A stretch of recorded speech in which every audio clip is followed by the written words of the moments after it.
Hi everyone, my name is Dan from Between the Bricks, and I have with me April and Matt from the Bricks King podcast. We are lucky enough to be joined today by the two Tommies and Ninjago fan artist Joshua. How are you all? Welcome to the show. How is everybody? Thank you. Thank you. Nice to be here. Excellent.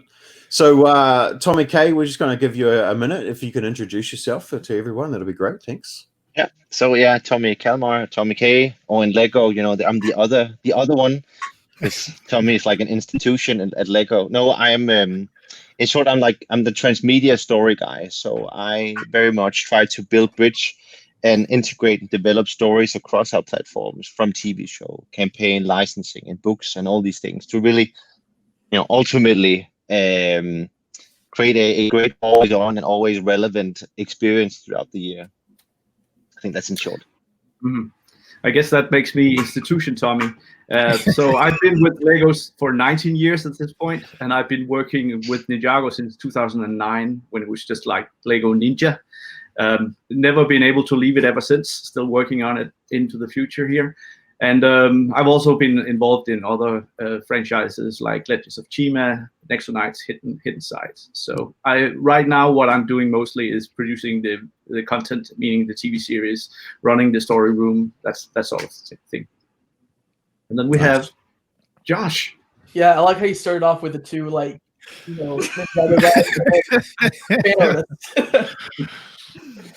feel like I should have gone first, so that the disappointment is sort of. Yeah, I'm Joshua. I'm a Ninjago fan artist. I've been a fan of it since day one. I've been doing art for pretty much all my life. I started doing the Ninjago stuff in high school, and I think it's safe to say that Joshua really got noticed a few years ago when some of his art kind of. Oh, the Hegemon started retweeting it, and everyone was super impressed about it. Yeah, which is also the point where we realized that, oh wait, this is not just a children's thing anymore. Like, we really have some people that are grown up with it, and Josh's art is definitely not children's drawings, so we could see that. Most definitely not. Yeah, so there's a really interesting thing that's happened with some of Joshua's fan art, and it's part of the reason why we're here today to talk about it. And where did that relationship start? So, can you take us back to when Joshua first did start getting noticed, and how you guys developed from there? How did this sort of all come about? Well, I think it's been a relatively new acquaintance, at least officially. I mean, I've been on Twitter since 2016, something like that, interacting with fans. When I, at Comic-Con, realized that people were coming up and talking to me, and those weren't kids, those were teenagers. So, like, what's going on here? So I started to look a bit into Twitter and that fan culture, and there's something going on here. And this is where we first saw Joshua's arts. There was some interaction between, I guess, Joshua and the Hegemons. But it hasn't been until this last 6 months or something like that where Joshua got involved in the LEGO City Gardens project, and that actually happened without me noticing or knowing about it. And I guess Josh, we kind of struck up an acquaintance by chance in a different way. But then I learned that he was involved in the Ninjago Gardens. It was actually funny because we were sitting in the team. I was at that point at the marketing team, and again also been following on Twitter all the stuff happening around fan art and fan fiction. And then suddenly, I think, Joshua, you were tweeting around, building this ultimate poster, and I was just like, this is amazing that we have fans so occupied and so in awe of this world. And we kind of brought this idea forward, like, hey, let's talk to this guy, look at all these amazing stuff that he has been bringing out through the years. So that was just elevated that discussion to suddenly he was asked politely, or I hope it was politely to do this, because we just really wanted to make that become part of that celebration. Yeah. So we actually have a copy of that poster, which we'll take a look at now. And Joshua, can you just talk us through the development of the poster and your art style? Because it's clearly quite different to what you would have expected when you would expect to see Lego minifigures, but it's not. So tell us your side. This is about the pilot poster. Yeah. Yeah. So this is actually one in a series of posters that I've done. I started off with Sons of Garmadon. That was the first poster I did, and whenever I posted it, I got a lot of attention on it, and I realized that, hey, I should go back and do all the other seasons. So I started with Day of the Departed, went on to I don't remember the order after that, but I just did like them as I got inspiration for it, so not in order. I think I did the pilot one like kind of last. And I did all of them before Hunted came out, and then I did the Hunted posters, and then the March of the Oni poster, and so on. And so yeah, this is just like, you know, the pilot poster. It's as for my style, I really like the idea of just like, you know, humanizing things that aren't really like meant to be like humanized, I guess. Like I before minifigures, I would draw like Minecraft skins in my own style, and I like the idea of like taking something that's like blocky, you know, it has a very limited design, and then turning it into like a realistic version of itself. So that's why I draw the ninja like that. Yeah. And yeah, my art style is very inconsistent. I like developing it like whenever I can. Have you applied the ninjas to Minecraft skins yet? No.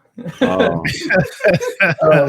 You're welcome for that new idea, by the way. I think he has enough to do already. Oh.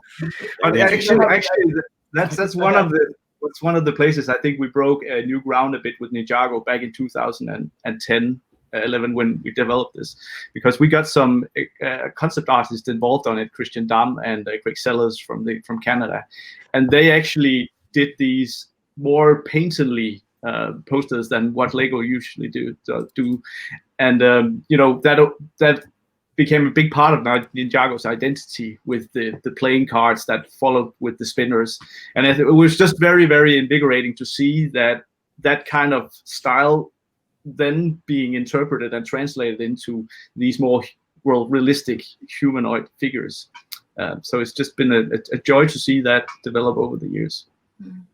I think also that was part of why we really like looked at Joshua's style, and you know, because as I also said, you know, you can just sense his love and fascination of this story world. You know, it's just a proof that the brand is you know, it's out of our hands. You know, really, it is beyond the minifig. It's beyond, and he sees them through the characters that they are, regardless of whether, you know, they have the minifig. You know, he sees them as people. I think it's just amazing, and that's why it's so relevant in the 10th year to kind of make that statement that that's where the brand is today.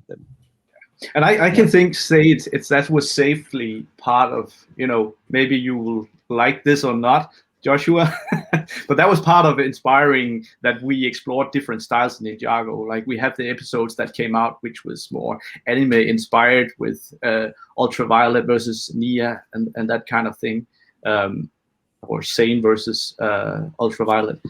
So the idea that, oh, Ninjago doesn't really have to be Lego anymore. It can be something else. And why don't we also play around with that just a bit?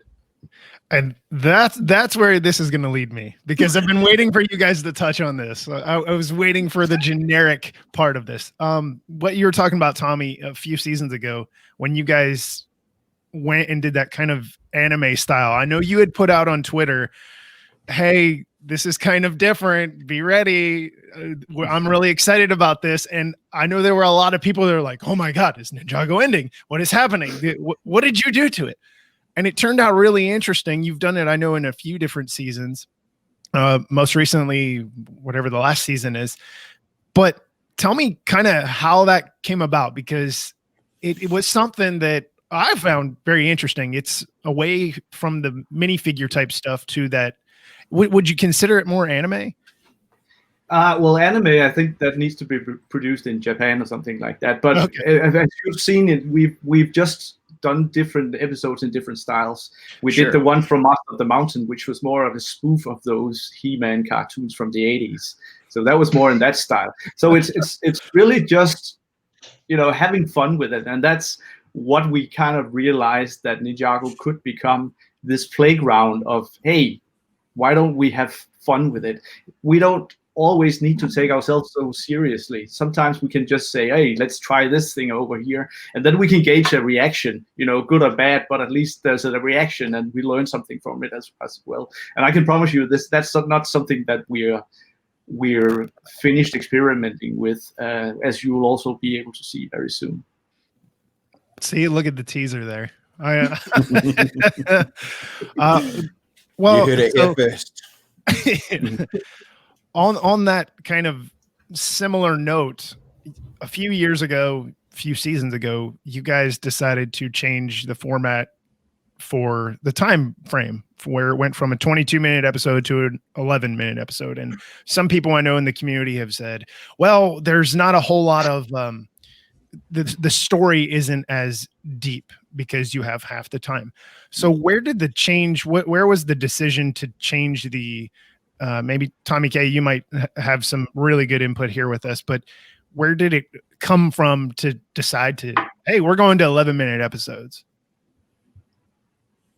I think ultimately it comes down to that we're making content that needs a home, you know, that we're producing content, and then hopefully we want to get out. And of course there are waves of trends and business models of what works, what content works, and all these things. And we are constantly in those dialogues. We're constantly open, because again, we want our stuff to get out. We cannot just sit in our ivory tower and sit, you know, it needs to be this format. And then if no one, you know, buys the content, or we don't get airing time. So it's something we are as an organization very, very, you know, mindful of.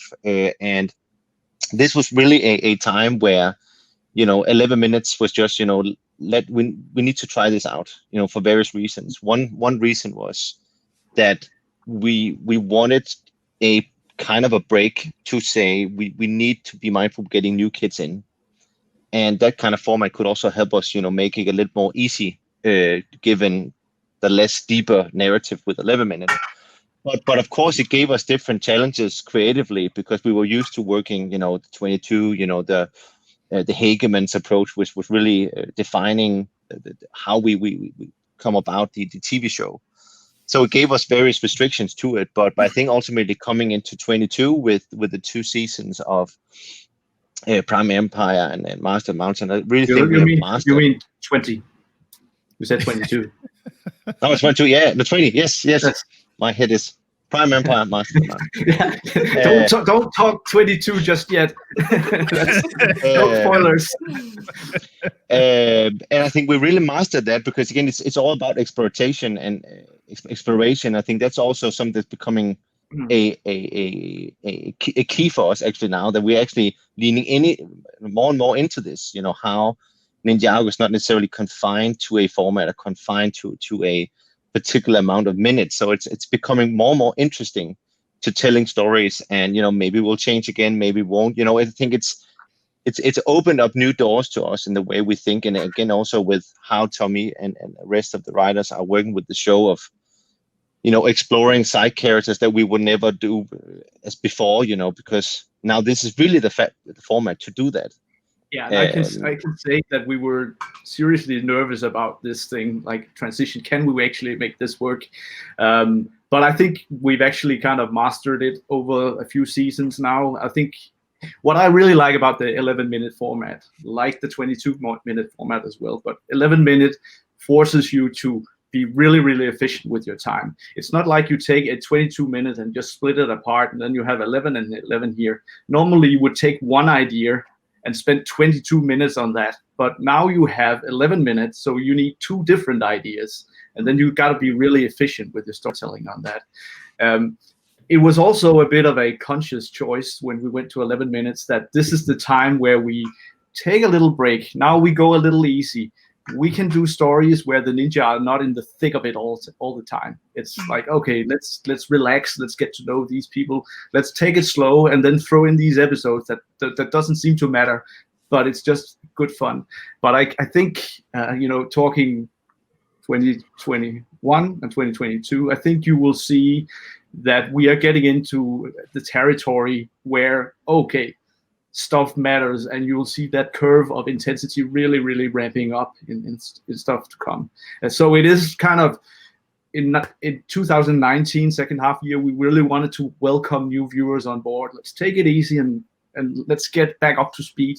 And now we're really getting it's really going to start to move fast now.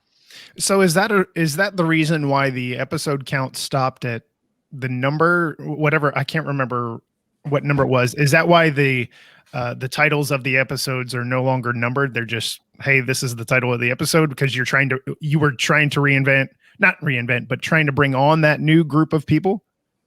There was an aspect to it that we had some outside input, that a number like episode 103 can be very intimidating, because that's not a place you want to start. For new kids, like, you need to watch this episode, but there's 102 episodes before that one. And then there was also the idea that maybe some of these episodes are more interchangeable.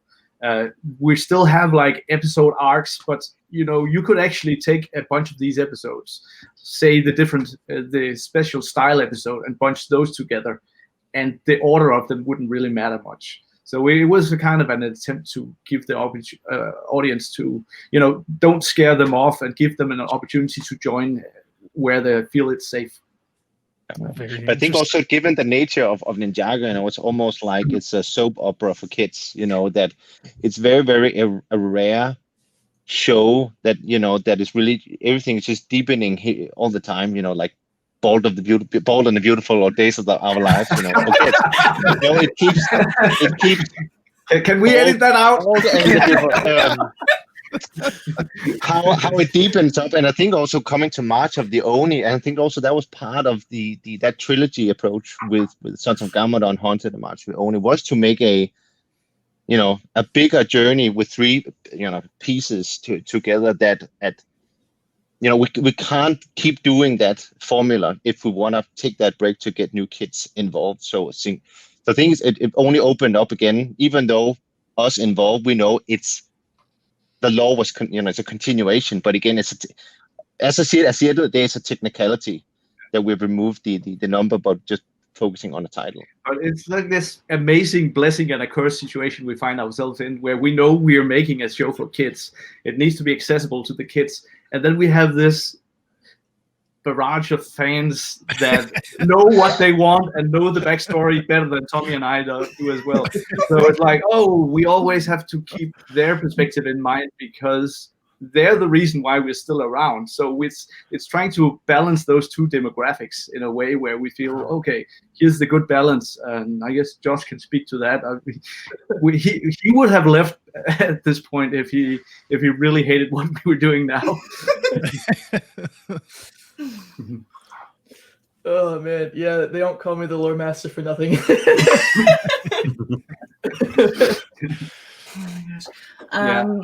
So congratulations on 10 years, by the way. That's a massive accomplishment. Is there any point during the 10 years that you're most proud of with the series, or something that you've worked on that you're the most excited about? Whew. Well, that's like asking which of your children you love more. We all know there's a favorite, okay? Whether they want to say it or not. I thought that was an easy answer. Yeah.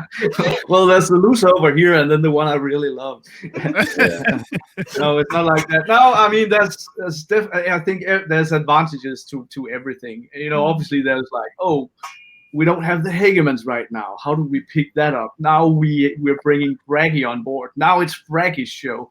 I mean, I think I've just been consistently proud that we've been able to do something that no other show really has done, at least in my knowledge. It's like 10 years of uninterrupted and uncorrupted continuity. Yeah.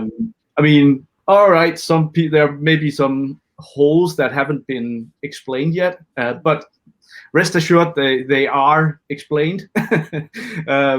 So I think that's the biggest accomplishment. That is really that, okay, we've been able to do this and made a lore that is developing and continuing over the course of 10 years, and that's going to be some really big and new deep cut lore things revealed in 2021.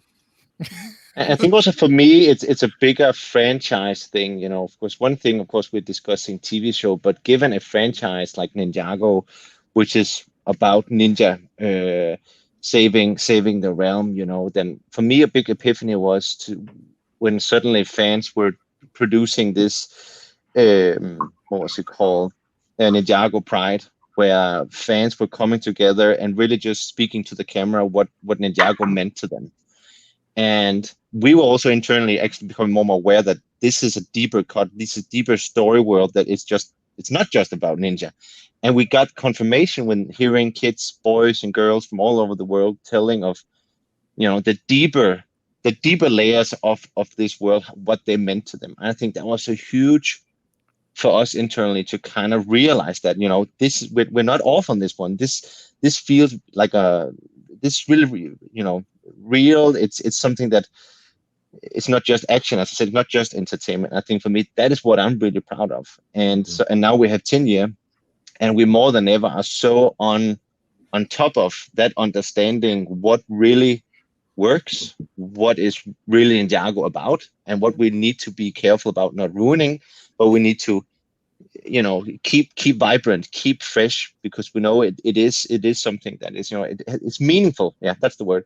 Mm-hmm. It's meaningful than just entertainment or, you know, action toys and bricks. I mean, what's really amazing is that when we hear some kids talk about this, or some teenagers, this has the same value to them as Star Wars has to someone like me. And as you can probably tell, I'm a Star Wars fan, and that's the foundation I was built on when I was 10 years old. And you know, I can't get rid of it. Take Star Wars away from me and like, boop, then I'm just evaporating and I cease to exist. And some people, I guess, feel that way about Ninjago, and that's just like mind-boggling to me. And you know, talk about deep. So then, you know, one day you get a email like from Joshua about, oh, I'm putting this map of Ninjago together. All the location needs to make sense, and it needs to be plotted into a map. Here's what I have so far. What do you feel about this? And just like, oh, Jesus. Again. So that's quite, excuse me, that's quite timely. We actually have the map, so we're going to pull that up. And Joshua, you can talk us through the development of that map and you know, how that came about. We'll bring it up very shortly. Oh, geez. If you're going to show this map, I got to show you the original map that I did back in 2016. That was horrifying. Am I able to send pictures here? Yeah, you can, if you have it on, you can screen share down the bottom there. Gotcha. I think. Okay. So while we're waiting for Joshua, what came first, the LEGO Ninjago sets or the LEGO Ninjago show? Who influenced who in the very beginning? Well, that's back in 2009, way back when we were trying to come up with concepts for a new homegrown Lego theme, and Lego Atlantis had come out a few years prior, and that had some content, and that was a relative success. So the idea that, oh, why don't we develop something where the story is an integral part of the play theme from the very beginning? That was really the thing. So a small team of around 6 people were assembled, and I was lucky enough to be one of them, where we started coming up, what's the concept's going to be? Can we make this work? What about a ninja theme? And from that, you know, it was a lot of testing, finding out who's the bad guy's going to be, what level of fantasy are we going to have? You know, then the idea of the spinner came around. Can we actually physically fight with these ninjas? And then from that, oh, spinjitzu. Oh, and you know, it was like back and forth the whole time, and golden weapons, and oh, the weapons that created the world. So it all happened like in one big sweep of creative ideas over actually relatively few months, and that's when we then had the puzzle come together. Then that was when the Hegemans were brought on board, and then really helped shape it into what it became. Can you just explain a little bit what the Hegemans are? Oh, the Hegemans are Dan and Kevin Hageman, who are scriptwriters out of Hollywood. They have been writing a lot of stuff, even for Spielberg, and at the time hadn't actually had anything produced. So they had pitched a version of the Lego Ninjago movie earlier in 2010, I believe it was, but that wasn't really going anywhere. So we kind of inherited these guys because, now we know them. Maybe they can help us out with this thing. And that just turned out to be such a blessing, because their approach was that this needs to be taken seriously. And we're thinking this as a Hollywood blockbuster. Okay, so that's what we're doing. And I think that's really something that worked for the theme and resonated with the kids. It's, okay, this is something that matters. Cool. Have you got your map there, Josh? I do. Hang on 1 second. Excellent. I'm going to put it over my second screen down here. There we go. And yeah, I got it. We can put in some elevator music here, right? Like girl from Ipanema. Oh my God! Holy moly! It's hideous. So back in 2015, I'd made this. It's not terrible. Well, if you look, you can see that the Sea of Sand is tiny. My eyes. Same size as the Forest of Tranquility. I didn't have any like geographical references, so basically there were no maps at the time. So basically, what I did was I went to the wiki. I went to every location, and then I kind of read the bio for them and guesstimated where they were. So obviously, Ouroboros was in the Sea of Sand. Styx was down here to me, apparently. I missed the part of it being like go east here. Yeah. But you can see that like the Fire Temple is just, it's not even close. And then you get, the one that I drew recently, which is right behind this one. So I'm gonna close this one out. Interesting. And we'll bring this one in. Yeah, there we go. That's the new one. So if there was no reference for the map in the beginning, how could it have been wrong? You're right. Actually, I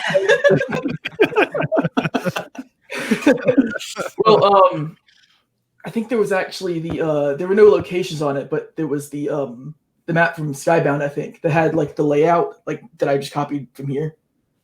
So I had the shape of the island. But it was actually first shown way back in season 2 when the Dark Island is raised out of the ocean. It's shown for like in an aerial footage, and that's where you see the shape of Ninjago for the first time. And it was based on the sketch I just gave to the Will Film guys. And if you look carefully, and you can also see that on Josh's map, it's 2 dragon embryos that are kind of hunched over in a yin-yang shape.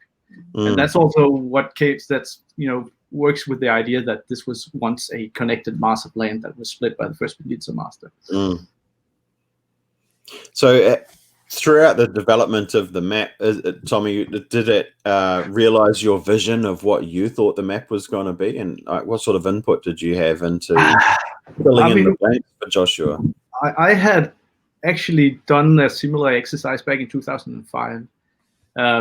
But that was only to the point of possession. So beyond that, it was not complete at all.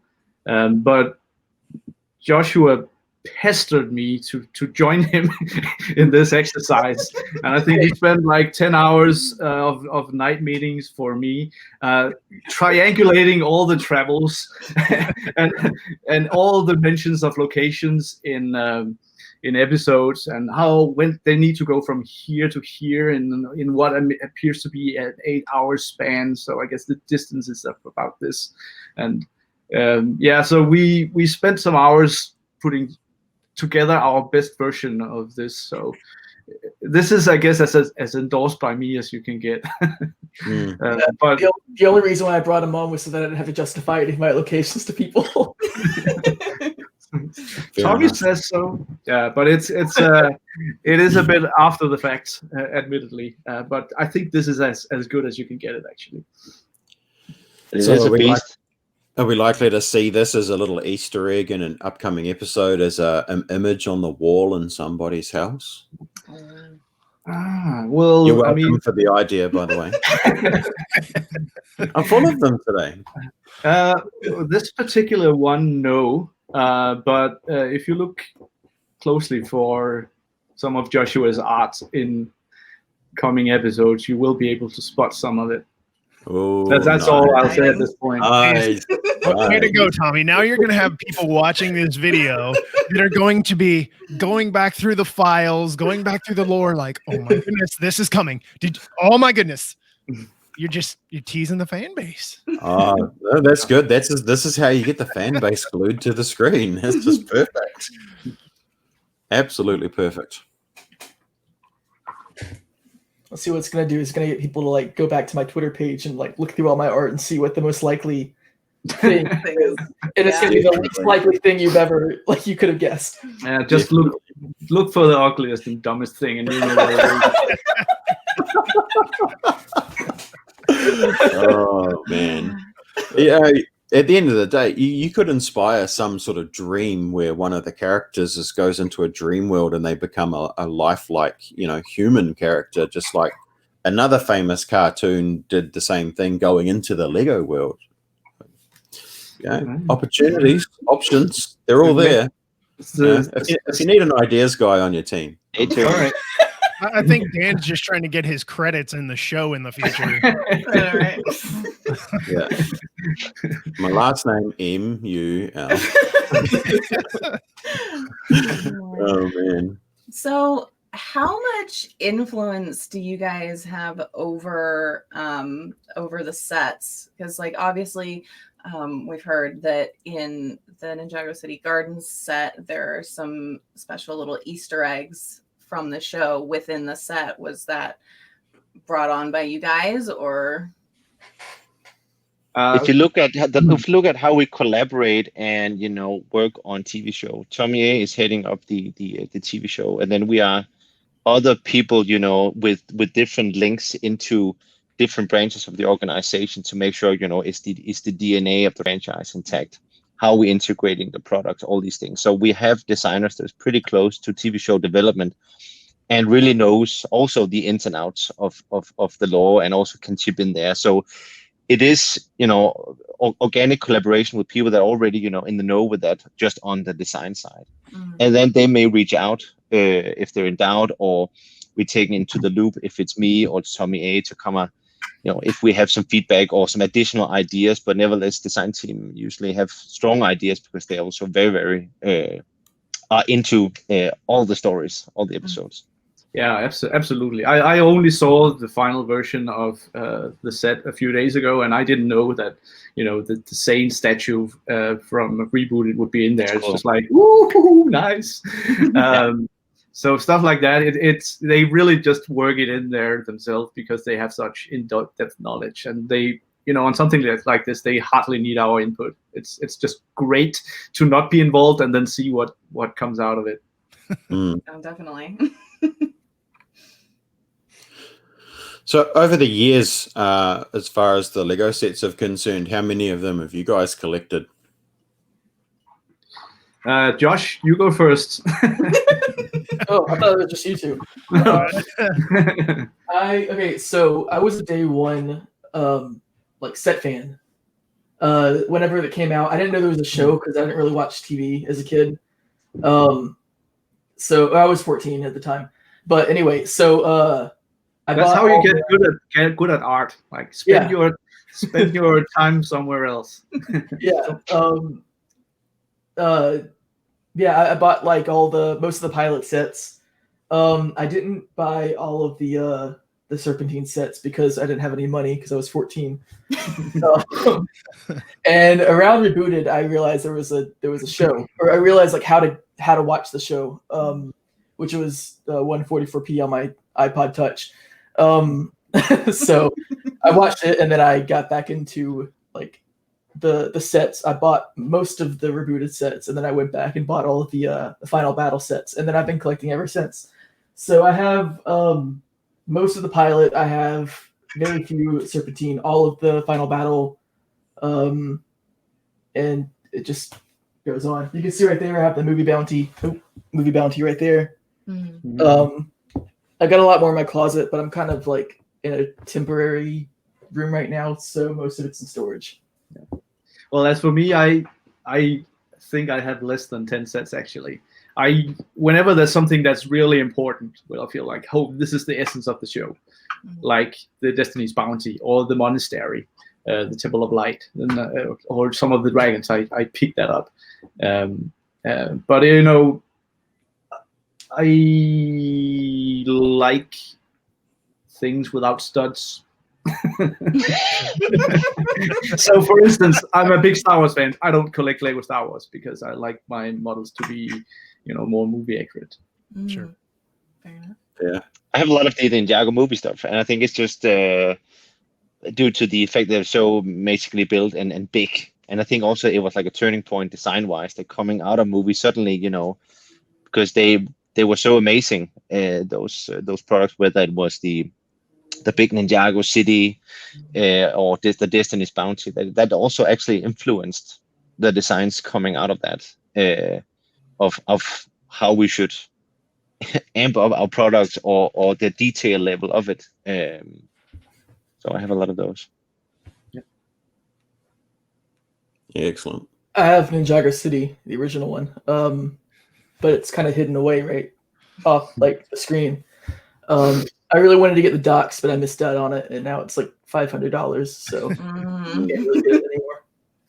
And what are your thoughts on the Ninjago City Gardens? I absolutely love it. I love all of the. I love that it's not like a movie set, so you can have all of the references like to the show. Yeah.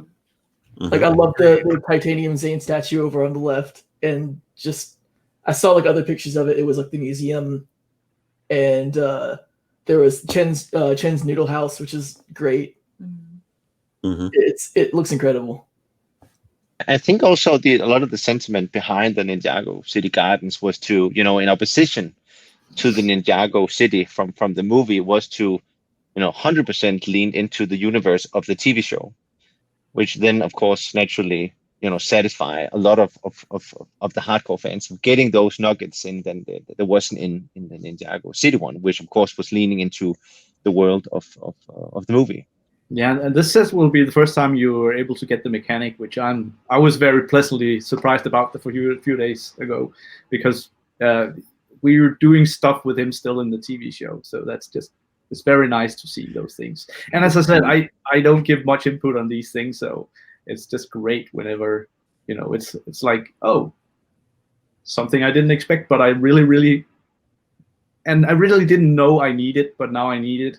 So I'll probably pick this up for that one figure. Yeah. And we also get the first ever blah and bowl cut hairpiece. Oh, yeah, for Zane, right? For Lloyd. Yeah.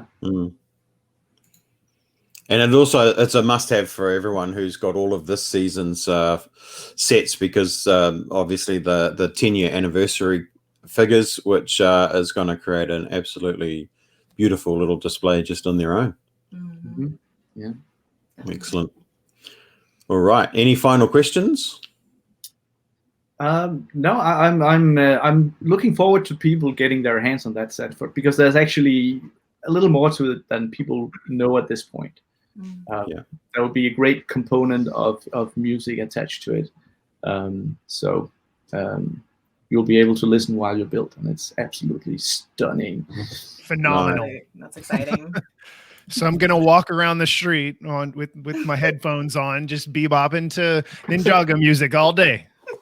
Well, you're probably more gonna be in a fighting mood, so don't wear it out in public. It's like, oh, the amping up of your adrenaline. Like everyone needs me right now. Exactly. You have a score that kind of affects what you're doing, the mood. If it's battle mode or it's like sentimental or you're gonna find yourself super sad at some point. Wait, can you expect us to build a TikTok. I want to build a set, but I'm too angry. Oh man, that's brilliant. All right, guys, thank you so much to Tommy K, Tommy A, and Joshua for joining the Bricks King podcast, April B, and myself here today for this discussion. It's been really enlightening, and I've really enjoyed the time with you guys. So thank you so much. We look forward to the future episodes and seasons of Ninjago. And hey, maybe in the future we'll get the opportunity to sit down and do this again one day. I would love that. Excellent. Thanks. Very nice to It's nice to communicate with well-educated and nice people. Thank you. Thanks. Bye all. Thank you. Bye.